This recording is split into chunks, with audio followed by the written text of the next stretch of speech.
भारत माता की जय। आज हमारे नवनिर्वाचित अध्यक्ष अनूप जी मोरे युवा मोर्चा के प्रदेश अध्यक्ष जो बन के आए हैं, उनका पहला दौर आज नांदेड़ से शुरू हुआ। ये हमारा सौभाग्य है और आज हमें सही तरीके से देखा जाए तो आज जो हमें दम मिलना चाहिए था, जो भारतीय जनता पार्टी के युवा मोर्चा के कार्यकर्ता को जो दम चाहिए, वो आज अनूप जी मोरे ने आज नांदेड़ में आके संबोधित करके एक भाई के जैसा सब कार्यकर्ताओं के साथ में मेल मिलाप करके बहुत बढ़िया तरीके से बैठक संपन्न की है। और युवा वॉरियर्स के 2 शाखाओं का आज हमने उद्घाटन किया है, एक गणेश नगर में और एक गाड़ीपुरा में। और हम आगे आने वाले विधानसभा इलेक्शन और उसके बाद में जो भी हमें पक्ष की ओर से कार्यक्रम दिए जाएंगे वो हम जिम्मेदारी से निभाएंगे।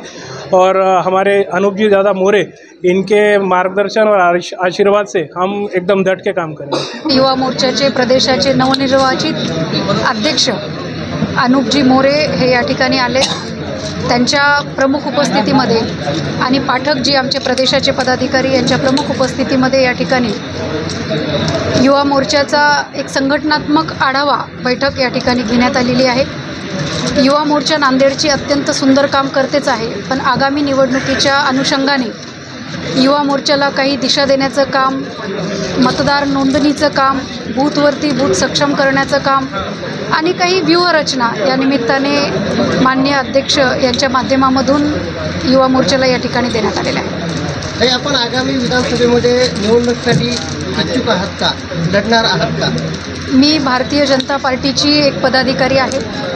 सातत्याने शेवटच्या घटकापर्यंत काम करण्याचा प्रयत्न माननीय चिखलीकर साहेब यांच्या मार्गदर्शनाखाली मी कायमच केलेला आहे।